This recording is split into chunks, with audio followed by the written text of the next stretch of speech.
અંકલેશ્વરના ખરોડ ગામ પાસેની ખરોડ પબ્લિક સ્કૂલનો વિવાદ સામે આવ્યો છે. ખરોડ પબ્લિક સ્કૂલમાં ધોરણ 6માં અભ્યાસ કરતા વિદ્યાર્થીને શાળામાં શિક્ષિકા દ્વારા ફૂટપટ્ટી વડે માર મારવામાં આવ્યો હતો, જેના પગલે બાળકના હાથમાંથી લોહી વહી રહ્યું હતું. પરિવારજનો બાળકને હોસ્પિટલ લઈ જતા તેના હાથના ભાગે 2 ટાંકા લેવાની ફરજ પડી હતી. આ અંગે પરિવારજનો દ્વારા શાળામાં રજૂઆત કરવામાં આવતા શાળાના આચાર્ય ડૉક્ટર અંજલિ કુલશ્રેષ્ઠ દ્વારા શિક્ષિકાની ભૂલ સ્વીકારવામાં આવી હતી.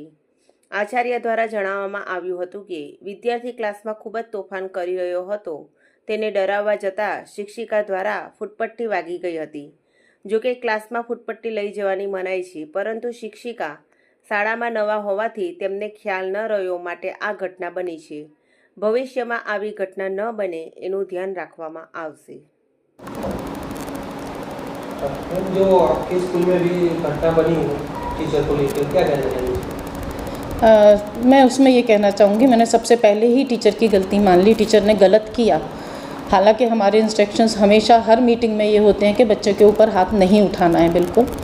और ये टीचर हमारे यहाँ बिल्कुल नई आई है, उसने अभी नया ज्वाइन किया है और वो भी लीव वैकेंसी पे हैं. लेकिन जैसे ही हमें ये पता चला, हमने तुरंत सारी बात की इंक्वायरी की और पता किया कि क्या हुआ क्या नहीं किया.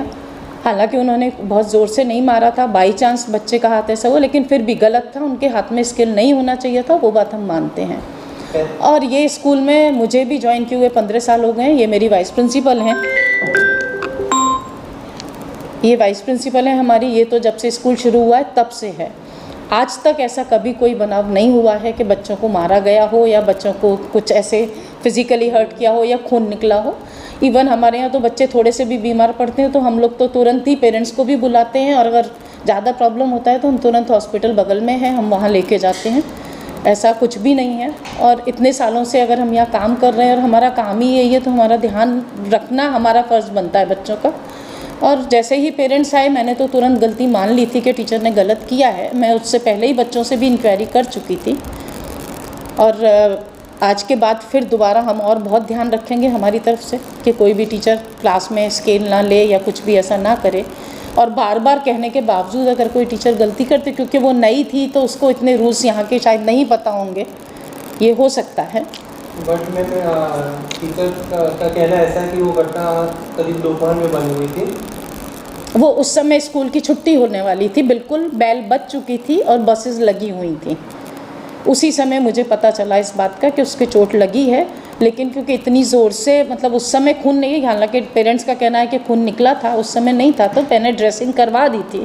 फिर इसलिए भेज दिया था कि बच्चे को फिर दूर से पेरेंट्स को लेने आना पड़ेगा, तो वो अपने हिसाब से करा लेंगे. और अगर ज़्यादा कुछ होता है तो हम तुरंत हमारे बगल वाले हॉस्पिटल में लेके जाते हैं. पेरेंट्स का ऐसा भी कहना था कि 2 स्टिचेस आए थे बच्चे के हाथ में. हाँ, पेरेंट्स ने वो हमें बताया. हमें उस बात का बहुत दुख है, जानबूझ के नहीं किया. और मैं भी बिल्कुल इस बात के अगेंस्ट हूँ कि टीचर ने हाथ में स्केल भी क्यों रखा, उसको नहीं रखना चाहिए था. उसके हाथ में कुछ नहीं है, और टीचर के अगेंस्ट हम एक्शन ले रहे हैं. तुरंत ही हम इस बात के लिए एक्शन लेंगे. कौन से हेतु से मारा बच्चे को? टीचर्स ने मारने का वजह क्या था? बच्चा बार बार बहुत शैतानी कर रहा था, दूसरे बच्चों को भी परेशान कर रहा था बहुत. तो टीचर ने मना किया. टीचर ने उसमें से एक बच्चे को फिर बोला, बाहर खड़ा किया, इस दोनों को साथ में नहीं किया, और एक को अंदर, जिस बच्चे को ये लगा है उसको अंदर ही क्लास में खड़ा किया, ताकि जो पढ़ा रहे हैं वो सुन सके.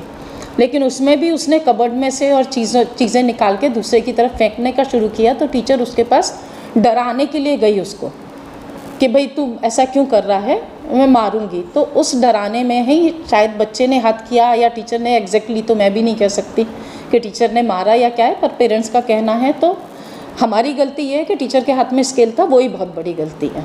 तो हम एक्सेप्ट करते हैं उस चीज़ को, और टीचर के अगेंस्ट हम एक्शन ले रहे हैं. इतने